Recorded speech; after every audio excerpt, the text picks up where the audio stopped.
I'd like to welcome everybody to our first webinar in this series.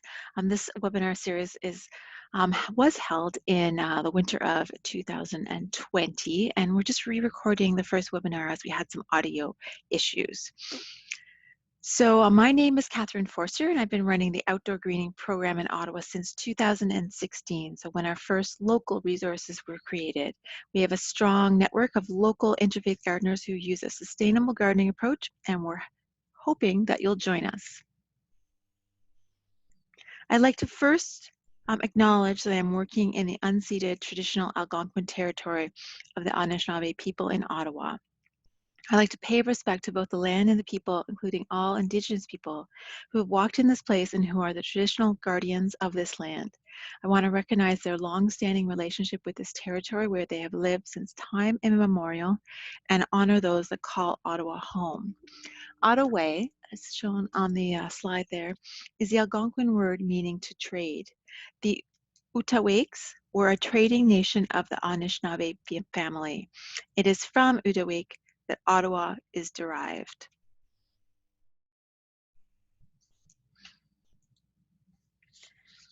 I'd also like to thank TDFEF. So thanks to the generous funding support from Toronto Dominion Friends of the Environment Foundation, we are able to offer this winter webinar outdoor greening series. This foundation was started by the TD Bank Group in 1990. I just looked at that on the website, and so that's in 30 years now, which is really impressive to think of all the sustainable projects that they helped over those 3 decades. And for example, just in 2019, they supported more than 600 local environmental projects across Canada. And they also support their employees to volunteer in the community, and they also have TD tree planting days. So thanks again to TD Friends of the Environment Foundation. Now, just in case some of you are not familiar with Faith in the Common Good, I just wanted to spend a few minutes providing a quick overview. So Faith in the Common Good was founded on the belief that our diverse faith congregations and spiritual communities can be powerful role models for the common good. Now, we support diverse faith and spiritual communities that wish to contribute to greener, healthier, more resilient neighborhoods. Now, our founders sort of saw this spiritual truth, this common thread through all faith communities in terms of social values, common good, caring for the earth and each other. And at Faith in the Common Good, we focus on the green rule, as you can see in the poster there, that we all have in common, this green rule in terms of ecological stewardship. And you can find out more about all of our programs for Faith in the Common Good online at our website, or I'd be happy to answer any questions you may have at the end of the webinar or any other day when you want to contact me. So to focus even more in terms of that green rule, the Greening Sacred Spaces outdoor greening program offers support, inspiration, and guides for all faith communities that are working on sustainable or ecological projects outdoors. So we have online resources, including links, tips, etc., garden case studies. We have 10 local Ottawa gardens that we've profiled here, and we're also working on 4 more this winter. Those free downloadable guides, so those are on community gardening, native plants, the fact sheets that we have, which are on water conservation, urban meadows, sustainable lawns, ground covers, etc. And they focus on those sort of different types of faith community landscapes, prayer gardens, meditation, ornamental gardens, and other landscapes. And each chapter also across Canada endeavors to have some local annual support to help projects on the ground. So for this webinar today, the first one, we'll be talking about the big picture, the 5 W's, to help us really understand the reasoning why we wanted to be doing sustainable gardening, why we're focusing on birds and bees, and how we can start. So I want to think of this more of the overview, and then we'll get into more details in the next 3 webinars. We'll talk about pollinators and specific native wild bees in the next presentation, and then we'll have a guest speaker that will provide great tips and details about what exactly your garden needs to support all types of wildlife, including birds and bees. And then finally, we'll tie it up with anything that we've kind of missed, or if there's some questions that kind of guide us into a specific topic, we'll feature that a bit more in that last webinar. And we'll maybe focus on a couple more flora or faunas, talk about new research, and also zone in on that local resources, especially for the Ottawa chapter, since that's what the funding is for. Now, first, I just wanted to do a quick survey of the room and just to see sort of everyone's gardening experience. Are you gardening at home or are you also gardening at a faith community as a volunteer? Oh, that's great. Thank you so much. It's really good to see that we have a diverse group of people here doing both at home and in the faith community. So the first W is why. Many people see cities as urban people spaces and nature as being outside the city. But there's starting to be a movement to appreciate and even add more green to the city, inside the city, so people can really connect with nature right where they are. Now, cities can offer a more diverse land use than large tracts of agricultural farms that you might find sort of outside, just around cities, which are really just monoculture crops. These are not as diverse and they don't support wildlife, a diverse wildlife. Cities can also offer that transitional zone that can include scrubland and grassland that's usually undervalued. These are undervalued ecozones compared to ones that even in urban areas we value more, such as forests or wetlands or riparian areas. So when we see those opportunities to allow a little bit of scrubland or some native grasslands to appear, we should really see where those opportunities are. And they could even be small opportunities in our own landscapes. If we have a healthy ecosystem in the city, this can support food that we grow. And Ottawa here is blessed to have the Green Belt Corridor. And then there's the general resiliency of that ecosystem that supplies us with healthy water, clean air, and rich soil. Now, cities may seem to consist of cement, asphalt, and lots of hard surfaces, but they really do offer great opportunities. And it's reflected in a stat that we have here. Cities harbor 20% of the world's bird species, and they are also important migration rest stops. So again, we want to think about how we can be supporting birds, bees, other wildlife in terms of what we can offer inside of our cities and inside of our landscapes. Urban and suburban areas may be those key habitats for native wild bees also. So, there's a lot of chemical spraying in agricultural areas. We may think, oh, there's, quite a few meadows, lots of flowers, lots of, you know, flora outside of the city. But especially in terms of agricultural area, that may be a dangerous area for native bees to be trying to survive. Another why, public and private green spaces also act as corridors within our urban areas. So that allows a higher species richness by aiding genetic variation, keeping flora and fauna healthier and more resilient by being able to connect to much more varieties and much more of a gene pool rather than a small isolated gene pool that might be kind of like an island of green. We also want to help with ecological balance, including the food chain, which actually does include insects. It could even be our native bees. These are all protein-rich foods for many birds, and fruits can also help with the ecological balance because proteins and fruits are what birds are looking for in terms of restoring their energy and their requirements after migrations.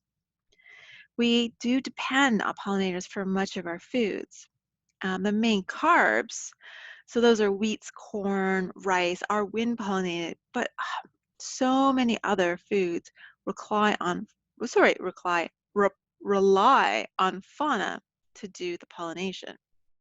And there's this myth that we are very dependent on the introduced European honeybee to pollinate all of that food.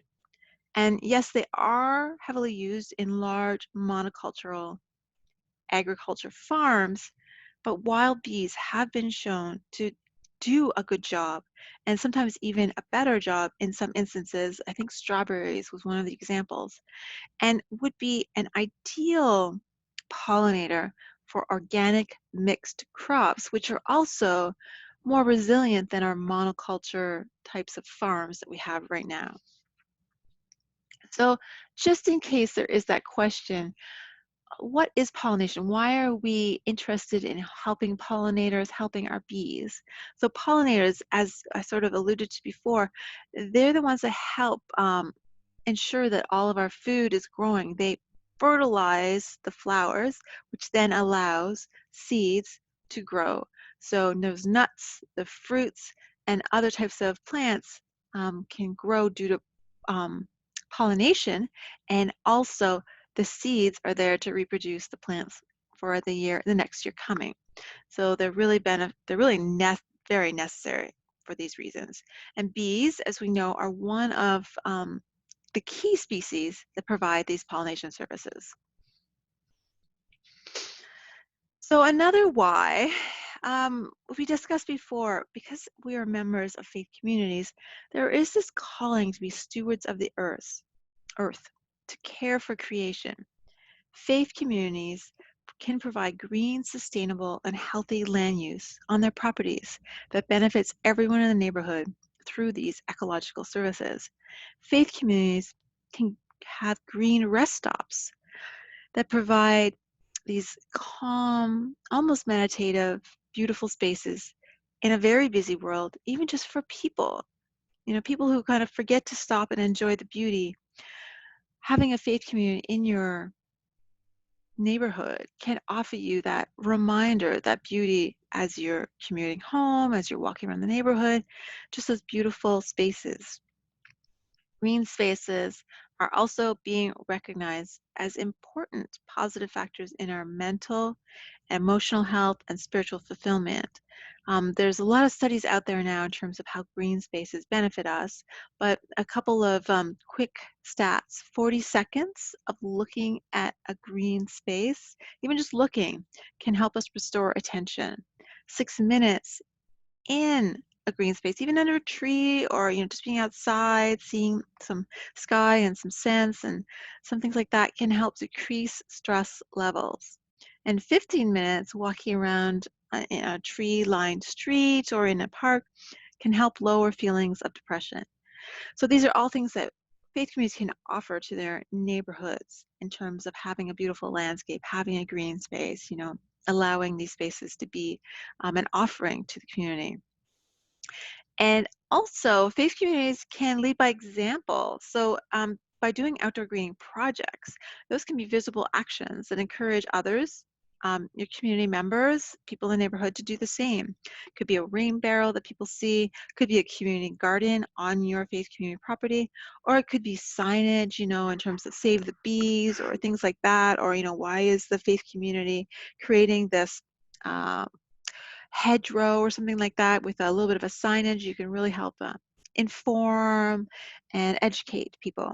So we'll talk a little bit more about that also later, because there's lots of opportunities to really help people understand sort of what we're doing. And for these projects to be outdoors, people can see them very easily in the neighborhoods. So to get on to when, I mean, the answer is really now. Like, let's just start now thinking about these kinds of things.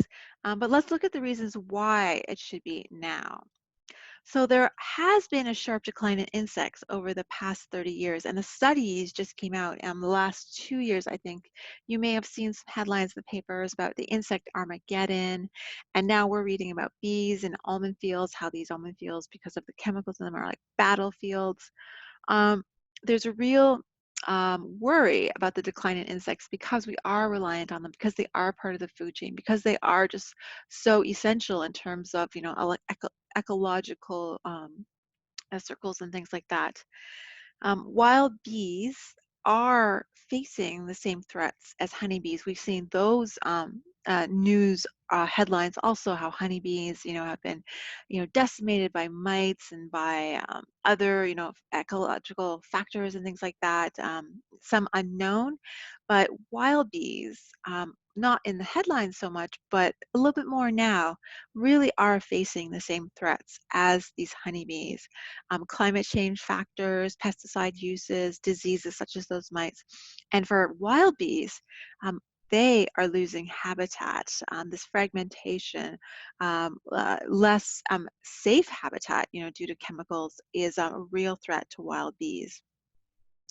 And climate change is not only warming the planet, but it is also causing those erratic weather patterns, such as more droughts or floods, and this increase in temperature fluctuation in winter, but also, during the calendar year. So in winter, it can cause loss of buds on plants because if plants bud early because of an early spring, but then another frost hits them, then we can lose those buds.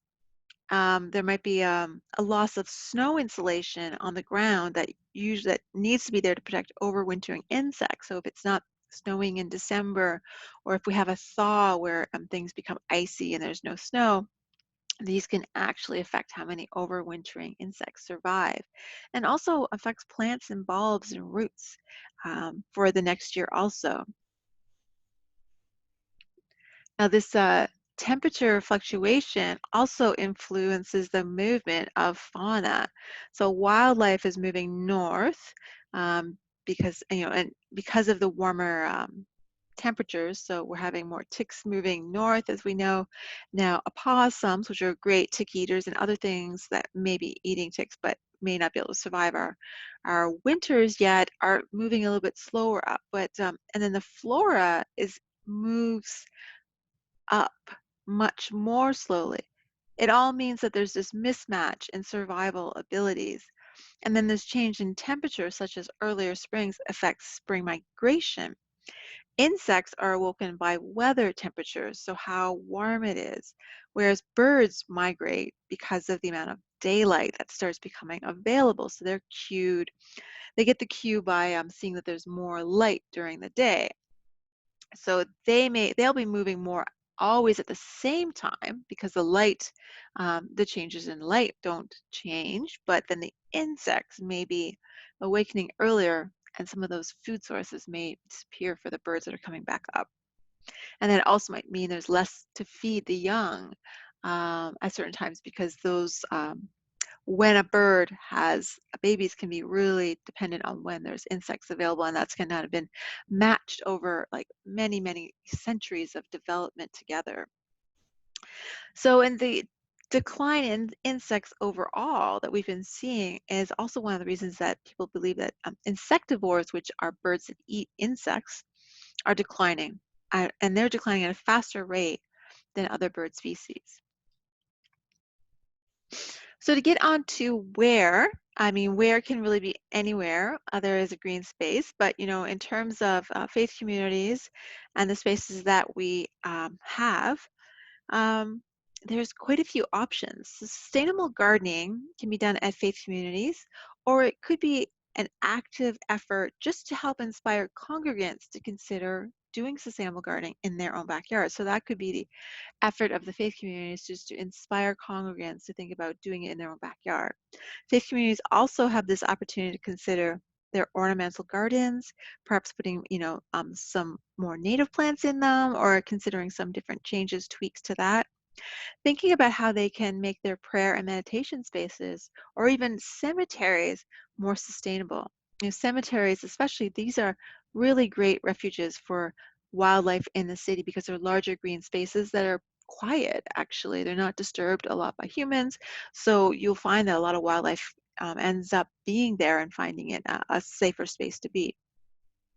So it doesn't have to be large. Even a container garden could be designed sustainably to support birds and bees. And it doesn't have to be complicated. There can be easy enhancements, simple changes. It doesn't have to be a full overhaul of your whole landscape or backyard. And then, just like in nature, we can consider layers of an ecosystem, from the tree tops to shrubbery and vines, to the vascular plants, the flowers and grasses, and then even down to ground covers, and even to smaller plants such as mosses. So we want to think of that, hierarchy, that food chain, and the layers of an ecosystem that all support different types of flora and fauna. Every layer is important. Every step in the food chain supports the next. So sustainable gardening. How does it support birds and bees? What is sustainable gardening? So, gardening, as we all know as gardeners, is more than just digging in the dirt and watering some plants. It really starts from when you consider buying seeds or plants, where you're getting them, like in terms of sustainability, how you're raising them indoors. You might be raising them indoors at the beginning in terms of seeds, and then how you maintain the plants from spring until fall. So, there's quite a range of tasks and processes in terms of like where can I add a little bit of sustainability? How can I think about ecology throughout all these activities? There's weeding, watering, providing plants with nutrients, best growing conditions, and it can also include purchasing and maintenance. Changes to these garden activities don't have to be all or nothing, as we were just talking about. You can start small, just take on one project. You can also look at your site plan, whether you want to make changes to your overall landscape, and then determine how you can do it.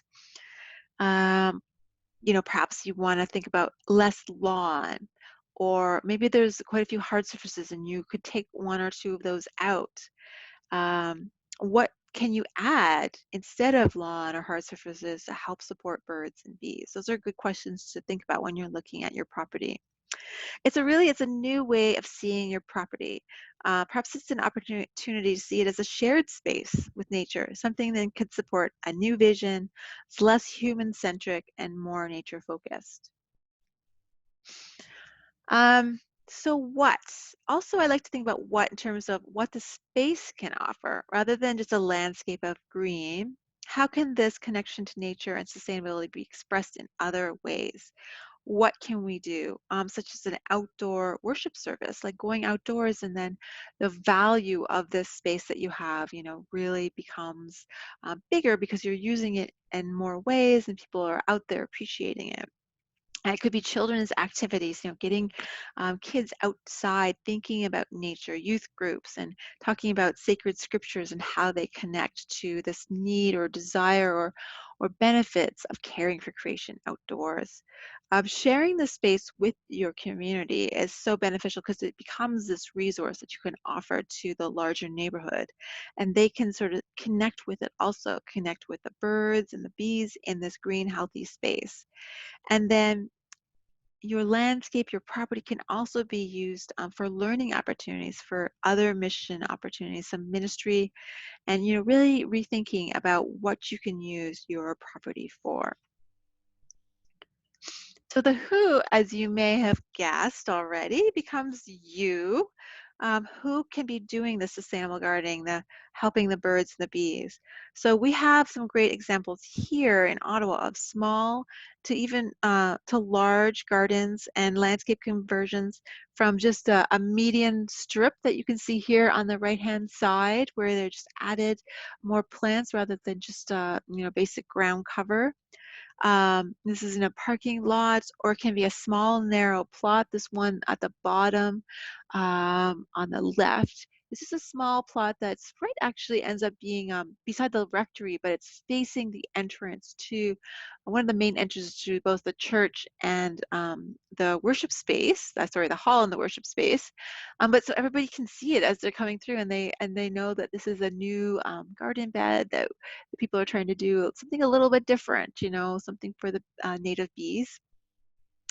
Um, that sign on the top is like a cute example. One faith community did was saying, "Ants hard at work, do not disturb." So it's just this reminder. Sometimes we just think, "Oh, we have to get rid of this. It's not part of our vision for the garden," but perhaps we want to think about it again and support all of the fauna that's there with us in our gardens. There's also a deep-pave project in Ottawa where 102 square meters of hard impermeable surface were taken back and reclaimed as garden space. So, it can go from like 4 or 5 plants that you just put in the ground, or it can be a large, large project. So there's time lawns that you can think about. We have a great example of that. Simple, small gardens of a handful of native perennials, as I was mentioning. That's the bottom right there, and even just appreciating veteran trees that are, are older heritage trees, like really recognizing what they offer, how beautiful they are. Just a bench in front of the tree, just to be able to sit there and appreciate the shade and connect with the outdoor space. So the thyme garden on the left at the top. So first of all, I showed the extension of the thyme as it was blooming through the lawn. And this is at a cemetery. And then the other small photo beside it is actually of the bees that I found that one day. And it was, not full, but everywhere I looked, there were definitely bees out there, taking the nectar and the pollen from that thyme garden. And then you can see. That one sweat bee, the bottom left, is from that small garden on the right. So it doesn't have to be that big to start attracting native bees. Another who is actually the birds and the bees, the critical fauna that we want to support. So we'll get more into the who throughout the 3 webinars. We'll start, meeting some of them and learning more about them. So as I mentioned, we'll focus on the bees and some other pollinators in the second webinar. But this webinar right now, we'll look at some specific birds that we can that connect with us, and we can welcome more to our gardens. So that is the 5 W's of sustainable gardening for the birds and the bees. And now we can get on to the how. How do we make the changes to our gardens and yards? Because more current gardeners have been designed for, because more current gardens have been designed for our eyes and our ease and not for the birds and the bees. So we may want to choose to create long lines of blooms rather than drifts and mounds. Um, in terms of grouping them, we really want to allow the flowers to ebb and flow, which mimics this natural ecological ebb and flow of meadows and how flowers will support each other. So instead of creating just this long straight line, we want to think about groups or drifts or mounds. And we can talk about that a bit later. We as humans will gravitate to flowers with larger blooms, so in colors that we want to see. But these aren't necessarily the best flowers and blooms for birds and bees. We'll choose ornamentals or cultivars because they promise, these long-lasting blooms, but they may have no scent or pollen for our insects. And then we create large lawns of non-native Kentucky bluegrass, where the upkeep to keep it a monoculture is intensive. So it's all this extra work and energy and resources that we have to use to keep this non-native grass surviving in our environment.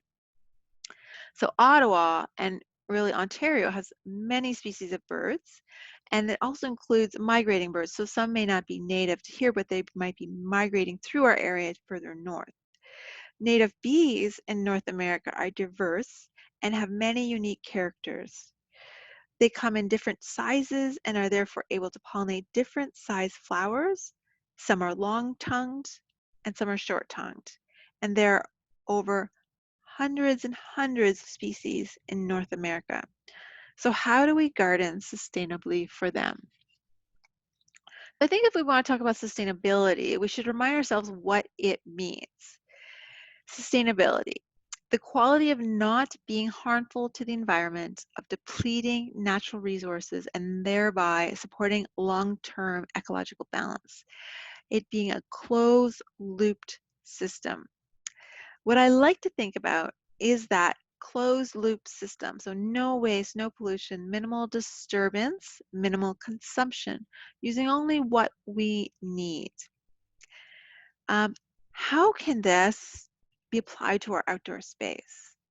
And this should really be a question that is raised each time we consider our gardens. Really need to use a critical eye on each of our current practices. What are we doing? Are we driving to the store to go purchase something? What are we purchasing? Can we create it on our property? Extra nutrients or, creating healthy soil. Can we do that compost instead of buying and purchasing? How are we actually purchasing it? Is it all in plastic bags for our convenience? Could we share, a larger shipment of it or delivery of it if it's necessary, with some other people so that we don't have to, even just use all plastic. Like, how is the larger gardening sort of system, landscaping system, how has it been created to support us and our convenience versus how can we garden in our homes and on our faith community properties in a more ecological, sustainable way? So, and as we know, nature itself is a very efficient closed loop system. So we want to maybe take some inspiration from nature and as we're looking at our gardens.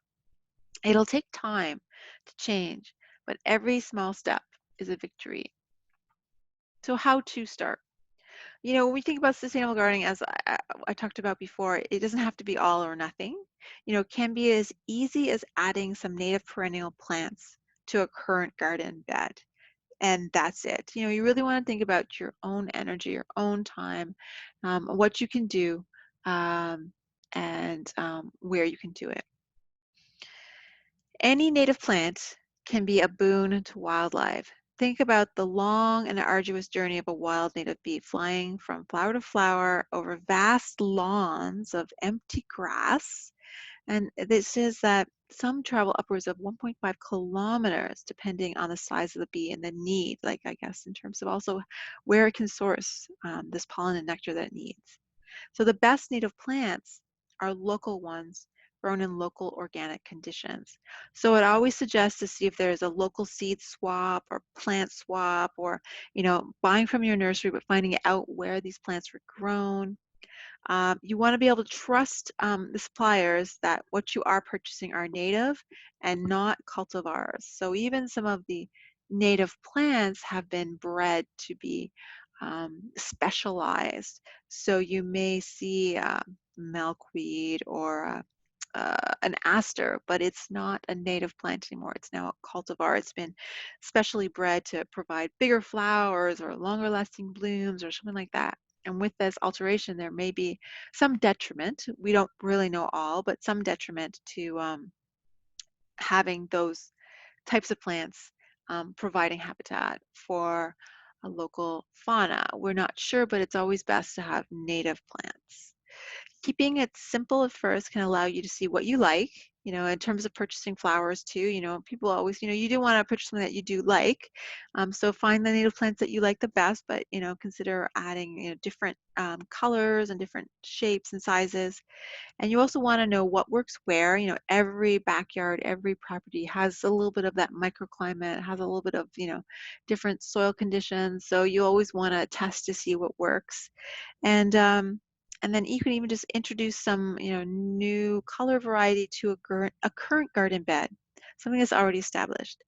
Something more radical, something that I've done, is that you could see what's growing on your property, especially if you have some patience in terms of IDing a flower. There's some great identification books, but you do normally have to wait until it blooms because the flower itself, rather than just the stem and the leaves, is a little bit easier to identify. I think of them in terms of like nature's donations. And I just had a basic grass backyard when I moved into my house, with some unwanted, flowering plants in it amidst the grass. And then I just got curious about what those flowers were and allowed some of them to bloom. And then I was able to identify common fleabane, which is a great small native plant. I had some asters that were blooming in my backyard. I didn't have Canada anemone, but I have this listed right here. If you're lucky enough to find some Canada anemone growing in your backyard, I feel that you'd be very lucky. Even evening primrose, which a lot of people, see now as a weed, in a quotation marks. But this is a native plant that's really beneficial to birds and insects. And if you're okay with allowing it to grow in a certain area, you could consider doing that. But you do want to know the characteristics of the plants that you decide to welcome in to your garden. I'm pretty lucky because I have a shade garden, so I usually don't have anything kind of like expanding really quickly or taking over. Like if you have a sun garden and say it's Canada goldenrod, you may end up just having a whole yard of Canada goldenrod, and you don't want that. So really do understand some of the characteristics of these plants, so that you can, still maintain a garden that you like and enjoy. I put common milkweed in my, is it common milkweed? Yeah, common milkweed in my front yard, and I found it's just a little bit too much to maintain. It just likes popping up everywhere, and I kind of regret adding it to my front yard now. So that's a little suggestion. So now we can get on to our first bird that we're going to feature. I just wanted to bring up the bird, some characteristics, and also really specifically the flora that it is looking for and depending on or hoping to find to build its nest, to eat, to use for other things, so that we can really understand what type of habitat, what we would want to put in our landscapes to really help support our native birds. So American golden finches, their favorite foods are seeds of thistle, and I don't think anybody really wants to have a yard of thistle.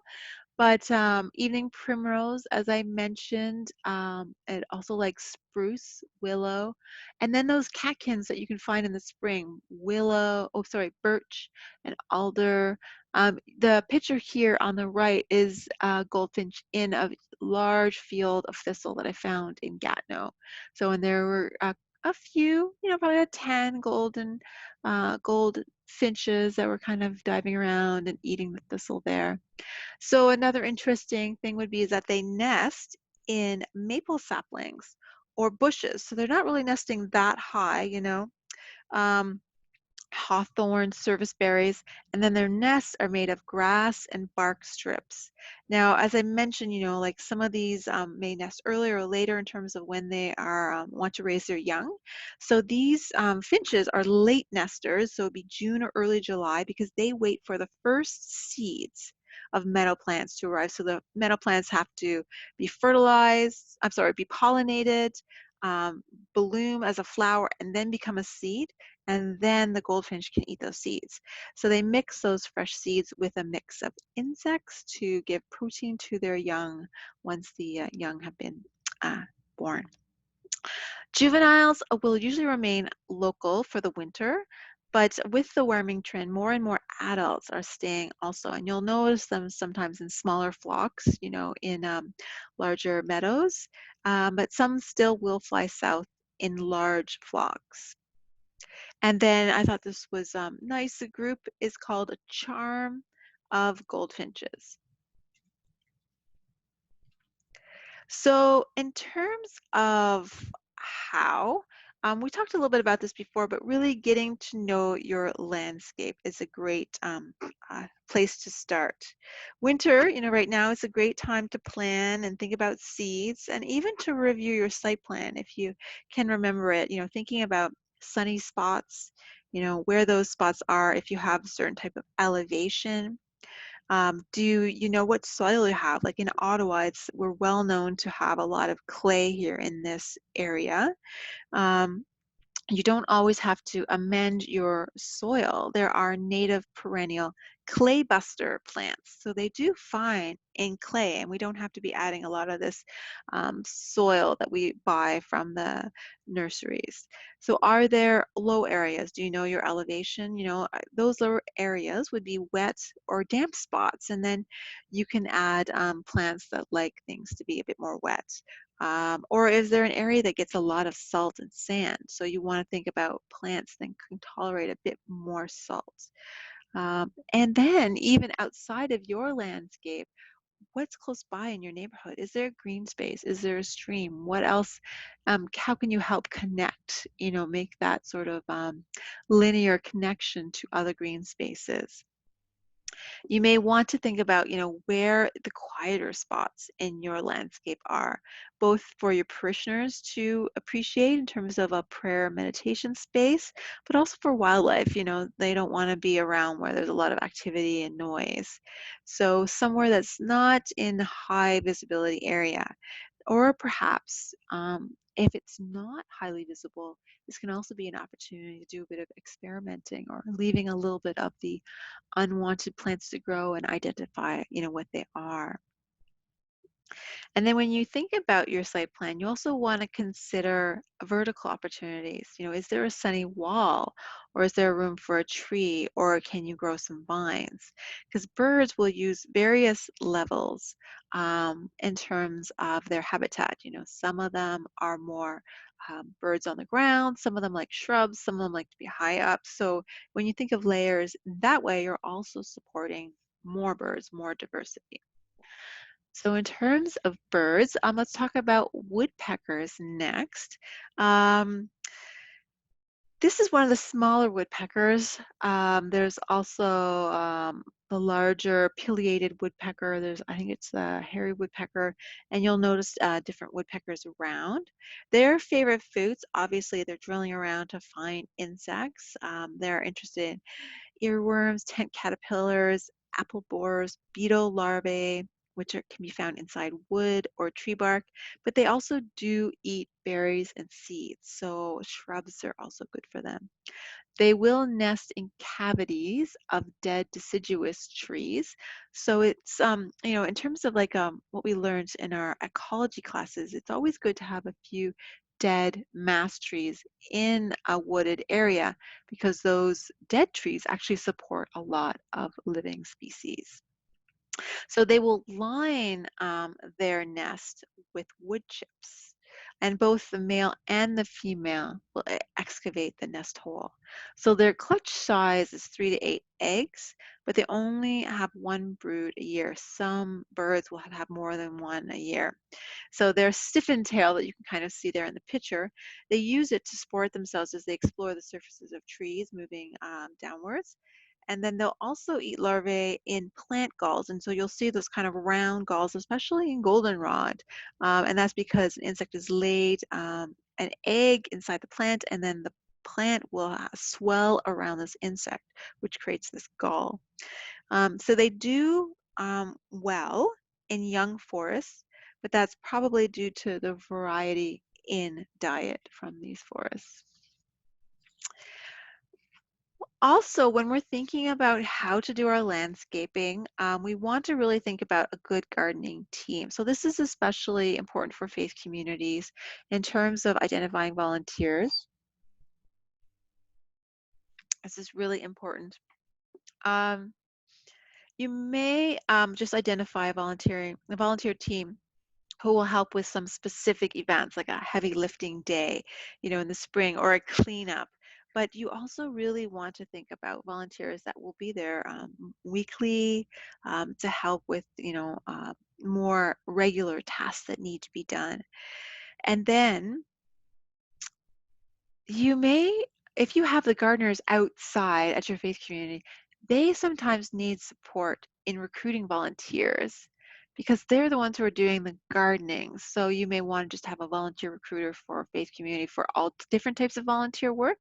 So a volunteer to do the volunteer recruiting, or you may at least want to identify someone who can help the gardener in trying to, drum up, interest and get people out at least for those special days, but also try to see, if you can get the congregation to commit to helping a bit more. I know that one congregation really tried to recruit a family a week to do watering, especially in the summer because, people are going on vacations and they have different schedules. There really was a need to have the whole congregation support their landscaping gardens. So they actually had this sign-up sheet with each week shown so that as the congregation would go into the service area, they would see who signed up, which week is available, if there's still need for a volunteer, which was a great, visual reminder. And it really allowed them to, sign up, and then they got a quick bit of training, I think, after the service, and then they were able to do the watering for the week, and then they would just every week there would be someone different. So that could be an idea. Um, you also want to identify how much time your team has once you have that gardening team. Um, Especially in terms of changes that you might want to do in terms of adding a new garden bed or adding native plants. If you really want to do a bit more of sustainable activities, you really want to determine how much time your team has so you don't make it too overwhelming for them. And the other thing you want to think about in terms of volunteering is the succession planning. Always be trying to find, one more volunteer, always be trying to find, people in different age groups and interests so that you do have a handle on that opportunity to have succession after maybe one volunteer wants to retire or do less work. Our next bird is the American crow. So larger birds that we see, and perhaps not a favorite of everybody's, but definitely a favorite of mine. And it really is this omnivore. It, eats fruits and nuts and berries and seeds and insects and other types of food. It nests in upper branches of evergreens, and it nests pretty early, so in April. And the nest will be built with sticks, barks, and grass. And then the young are able to take flight by May. So many, as we know, overwinter together in large roosts that are found in local wooded areas in urban spaces. But then in the spring, summer, fall, they disperse separately, and they'll do things in smaller family groups, but then they will only do this sort of larger roosting in the winter. There's some belief that this communal roosting does benefit the crows in the winter. They have strong communication skills with at least 20 calls and possibly hundreds. And their territory can be 1 hectare to 28, but it's up to 10 times larger if they're in rural areas. So we talked a bit about already about, whether you have a large property or not. Do you have a lot of lawn? Like, are you mowing quite a bit of your property? Is it okay if it's just a little bit less than perfect? Here in Ottawa, a lot of the landscape chemicals are banned, so people are getting used to a little bit less than perfect lawns. Even just some of those weeds that are popping up, it's more especially if they can flower, and if you're always mowing them, then it's not that much more diverse, but it really does allow for a bit more diversity. Clover and thyme, now those are really low growing plants, so they're a really great addition. They're not native, but they help in terms of drought. They do offer nectar and um, for bees. So some other things you can think about if you don't really want to get rid of all your lawn is just maybe perhaps not mowing under trees. So you mow just outside the canopy area, so as wide as the tree is, you can allow the sort of renaturalized small meadow kind of look under trees. Um, there are some short meadow plants, so it doesn't have to be even that tall if you're thinking about you don't want it to be looking too overgrown. There's some ways of sort of adding seeds to allow this area just to renaturalize with shorter plants. Or you could look at your property if there's enough space and think about what else you could add there. Could there be a small hedgerow or a group of 3 or 4 shrubs clustered together? Could you create a bit of a urban meadow along the borders or in the back or something like that? So, we can always look at our property and think about, just basically lawn and hardscape. How can I change it? Or there's, 4 beds, but they're all ornamental flowers. How can I add something? Or I'm really adding quite a few annuals every spring. Can I add a couple of native plants? So there's always these questions of like, what can we do just to change our practices a bit and just sort of incrementally add more changes as we go. So as we get used to, doing these things. The next bird, very popular, very well known, are American robin. So it has a lot of favorite foods. It varies depending on the season.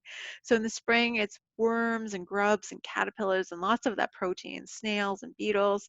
And then in the summer, it ends up being more berries, like from dogwoods and service berries and other fruit. And in the fall, you'll see them a lot around mountain ash trees when those berries are ripening. So the breeding territory can be very small, zero point 0.1 to 0.25 hectares, which is a quarter of a football field. But they can raise like 2 to 3 broods compared to like the other. Was the woodpecker that we said only raises 1 brood a year. So some, as we're noticing now, are staying all winter now, especially, in Ottawa, it's a little bit more unique to see that. But if there's a ravine, some protected areas, the swamps, sheltered areas, they do end up more and more overwintering here in Canada. And robins are just one of 7 thrush species in Ontario. And these thrushes are sort of more of those ground birds that are looking for a lot of food either under leaves or in a little bit of a wilder area. So wood thrushes, hermit thrushes, they're more likely seen on shrubs and on the ground. So, another thing you can do in terms of changing your practices is taking an inventory of the flora that you already have on your property. So, what species do you already have? I mean, obviously flora, but you could also like look around and see if you can recognize some of the fauna, some of the birds and some of the bees, and see what you are already attracting. You can ask parishioners to share bird sightings, get them interested in talking about, what birds and bees are being in, enticed into your property. You could have a day where you actually go out and do a bio blitz, an inventory of insects. And then you want to identify the native species and then see what's doing well. And you could even add more of them and or add some complementary species. If you know this native species is flowering, blooming at this time, I need some to bloom at the next month, or I need something larger or something smaller. So that's another way to think about what to add to your property.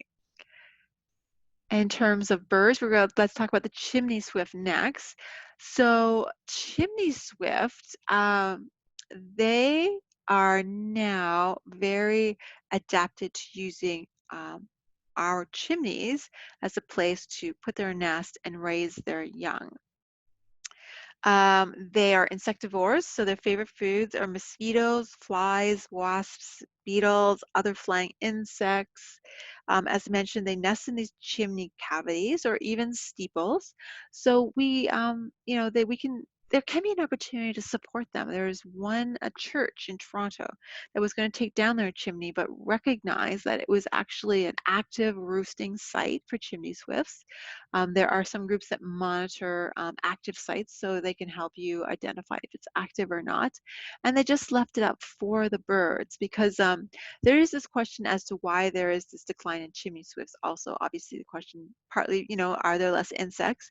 But they're also wondering, there's less chimneys because we're putting on these like chimney guards and smaller flues and things like that, that the chimney swifts can't access our chimneys anymore. So they don't perch at all. You won't be seeing them, sitting on a branch of a tree or anything like that. They have strong grappling claws, sorry, and they also can rest on the wings. So they will sort of, outstretch their wings and sort of, go into this sort of half torpor sleep and just allow themselves to drift down along the different breezes, or what's it called, the wind currents and things like that. Um, so when insect numbers drop in late summer, when starts becoming fall and insects are just naturally declining as of the season, that's when they start migrating south. So they're interesting. Their closest relative in Ontario is the ruby-throated hummingbird. So one thing when we think about gardening is, we're always thinking about flowers and plants and garden beds, but, we're not thinking as much about native shrubs or trees. Shrubs and trees are actually really beneficial to insects. There's this study by Doug Talame, or some stat that I don't know if he collected it with his students or if he found it somewhere else, but it identified how many insects were benefiting from a specific plant. So, and I think some of the more native species like goldenrod and asters had about over 100. species, just a bit. More average for even native plants was about 50, and then you get down to like 10, 20, things like that. And some flora and fauna have really evolved specifically to support each other, so it's not surprising that some could be 10 or 20, and that's again why we want biodiversity, because some insects or birds are really looking for specific plants, and making sure that we have all of this diversity in plants ensures that we're also supporting a larger amount of insects and birds. But what Doug noticed was that trees could support hundreds of different types. So I think it was an oak or something, but I think the number there was like 400 species. Now it could be like, as we are learning, you know, there's a bunch of different native bee species. So when we say 400 insects, it's not, one bee, one wasp, one fly, and then a whole bunch of other insects we don't know. It could be like, 10 or 30 species of different bee species, 10 or 30 different fly species and things like that, right? So 400 is not too incredible to imagine, but it is interesting to think about how trees and shrubs, really benefit birds and bees. And, if we really have a bit of space, we might want to think about adding a native shrub or a tree. And again, that's that sort of thought about that vertical aspect of your garden rather than the horizontal and the land, the space, the site plan that you might have. Um, some vines also could really benefit your garden, and that's another vertical opportunity to add some plants where you don't have a lot of actual square footage or square meterage. Another fun bird to think about is the cedar waxwing. Now, these probably, as people might know, um, they really gather in flocks. So their favorite foods are berries, service berries, mulberries, rosehip berries, sumac seeds, and they do actually enjoy some sap in late winter. And then they'll eat some protein, ants, caterpillars, and other insects. Now they nest in hawthorn, cedar, apple, or pine trees, probably some others, it just depends on observations from people, but that's sort of what was listed that they had. And then they build their nests with grasses, twigs, and rootlets that they'll pull out. And they are another late nester, so it's June, and it has to be after the female has fattened up on the early summer berries. So, if um, the first berries, they have to bloom, they have to be pollinated, and they bloom, and then they become fruit. So it takes a little while for the fruits to come out. So now in non-breeding season, waxwings will lead a very nomadic lifestyle, gathering in those small flocks, and then they are known as the most fruit-focused bird in eastern North America. And in terms of sustainable gardening, especially for birds and bees and insects, you really want to think about a winter garden. So, what is a winter garden? This is really sort of leaving up plant material in the winter to either be habitat for eggs, for overwintering larvae, overwintering insects, or for leaving plant material up for seeds for birds to be able to eat. So seeds and berries are really critical for birds and for the birds especially that are staying here in the winter. We don't want to even overlook the tree seeds, like we said, very important. And some of these evergreens offer some habitat, some protection from wind and cold. So we really want to see how much we can leave up in terms of creating a winter garden. And we like to call it a winter garden because it can be beautiful to see these grasses up in the winter, some of the flower seed heads. It can be a really beautiful garden to enjoy in the winter with the snow falling around it. So think about whether you can create a small winter garden or allow a third of your space to be winter garden. Keep up as many grasses and flower seed heads as possible. And then another very well-known bird is the northern cardinal. So its favorite foods are around two-thirds seeds and fruits, and then the other third is insects and saps and buds. So it will nest using plant stems, bark, and grasses, and the nests are located in evergreens or thick shrubs. So again, not that high, more likely to be found in sort of like that, 2 meter, maybe 3 meter height, but not really tall. This is another bird that has two to three, oh, sorry, not, has maybe more than one clutch, but 2 to 3 eggs per clutch. And then it's really interesting because this cardinal is related to more tropical birds. So cardinals only became a native bird here in Ontario in the 1900s. So it appeared in Point Pelee, Ontario around then, and then it started migrating further and further north following the expansion of farmsteads.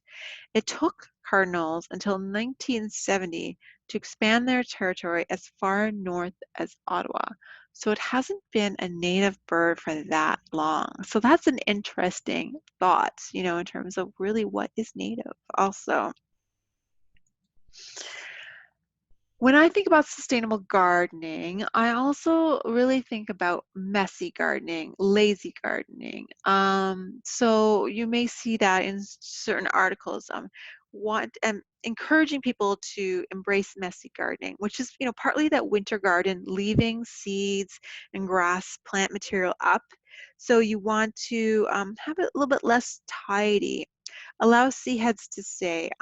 Allow small patches of taller meadow plants, perhaps, under the trees as we talked about, or in a corner, or, some more weedy plants, just allowing them to grow somewhere. It's also, in terms of leaving the leaves on the ground or at least in the garden beds for the winter rather than, picking them all up, putting them in a compost bag and then shipping them off somewhere, right? The more we can allow material on our own property, the more rich and biodiverse and nutrient rich our properties can be. I know this can be hard for faith communities.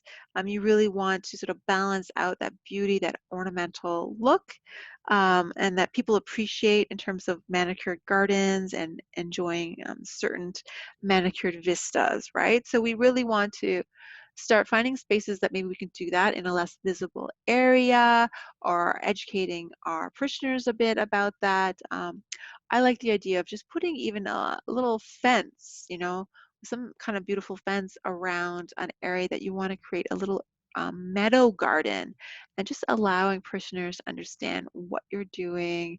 But it looks a little bit more deliberate when we show that, we put a little bit of a fence around it and we show them that this is something that is planned.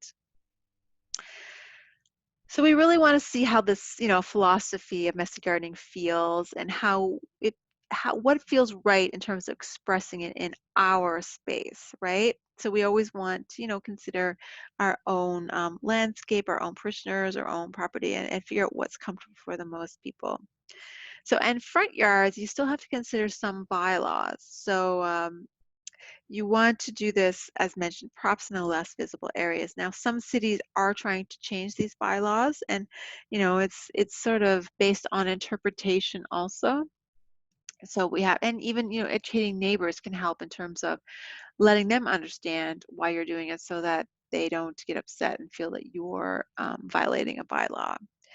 Doesn't have to be all or nothing, as I mentioned, even like in terms of a winter gardening, just leave up a third or do something in a space that's not as visible as we talk about.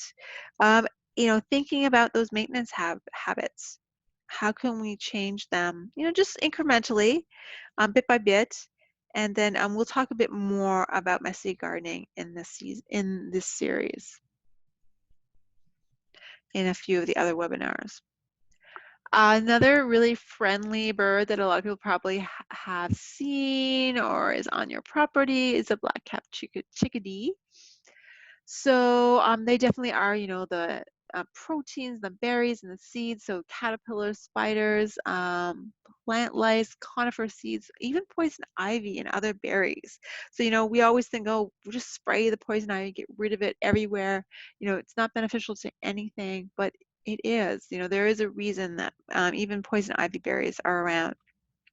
So chickadees, just like our woodpeckers, they nest in cavities in hollow tree trunks. Let's see if I'm trying to think if I have anything in terms of, I don't have anything in terms of what they use to make their nest materials, but probably again grasses and barks and small twigs and things like that. The flock, so they will gather in flocks more in the winter, and then they'll disperse in the spring. And I found that was really interesting, that they have some unique survival features for surviving the winter. So the neurons in their hippocampus grow in October, and these are the neurons that help with spatial recognition. So it really allows those chickadees to remember where they've hidden seeds. And then they also can enter into a state of regulated hypothermia to survive really cold winter nights. So they have some great survival features. I mentioned this a little bit in terms of the signs, but so get certified. It's a great thought in terms of how to guide your practice and your journey towards more sustainability. There are some certification programs that provide education, will sort of provide guidance, of how to get to that level of certification. You get to have a sign, you get to have recognition. It's really great. You also, if you're working through a certification program, you're supporting that environmental organization. Perhaps, they want to encourage conservation work, or they're trying to collect some data. So every time you add a garden to their certification program and get it, registered, they get to know how many gardens there are out there that are supporting wild bees or things like that. So as I mentioned, that it can provide the guidance and support for you to actually get your property more sustainable. It really also allows you to be part of a larger effort. So you can kind of see your impact in a larger way. As you register your space, you'll see other communities, other people that are registering. You can sort of know that you're having this large impact. And of course, it's a point of pride for your congregation. And then it allows everyone know what you're doing and what you're supporting, and even sort of beyond your congregation. If you have signage, it allows you to show what you're doing to your community and your neighborhood, sort of spreading that message to protect nature in the city. And we'll have a little bit more discussion about different certification programs in some of the upcoming webinars. So the dark-eyed junco is really a sweet bird that does sort of migrate through, but a lot of people see it as sort of this harbinger of spring. Its favorite foods are seeds, so chickweed, lamb's quarters, and it eats lots of insects, but it kind of, pops around on the ground looking for these insects under leaves as it's migrating in the spring. They're ground nesters, sort of similar to the thrush, like the robin, in terms of being a ground bird, but they also nest low to the ground. So they're looking for a small niche or tangled roots of an upturned tree. And they use grasses, pine needles, leaves, and moss to create their nest, to line their nest. And they can have 1 to 3 broods a year. Now, so they forage for the seed, as I mentioned, insects on the ground, hopping around, pecking or scratching at leaf litter, and they'll forage even with other birds, such as sparrows. So they may be in larger groups that are like include different types of birds. And they're found in both coniferous forests and deciduous. So again, that mix of trees, can be beneficial to them. Sorry about that. I'm just adjusting my headset here. And that's it. So that's our last bird, and then really our last points in terms of where to start in terms of sustainable gardening. So that's the higher level, and we'll get into more specifics in the next 3 presentations. So I think for the next, I can answer some questions in discussion, but just I'll show you the other presentations. So we'll be talking about more about the wild pollinators in our next webinar. Our third one is that special guest speaker from Canadian Wildlife Federation. And then we'll talk about what next. We'll cover, as I mentioned, things that we hadn't really discussed, or local resources, and other new research and things like that can help inform you in terms of your practice of gardening more sustainably. We also have some online resources, so 10 case studies on outdoor sustainable greening, and then the 10 fact sheets. And those are easy to get. And you can also sign up for our Interfaith Sustainable Gardening Network, which sends out a newsletter to tell you about new programs and other resources that are out there. And if you have any questions, there's my contact information, and I'm happy to answer any questions that you may have. So I just want to thank you again for participating and thank TDFEF also. And I look forward to visiting some of your gardens this spring. Thank you so much.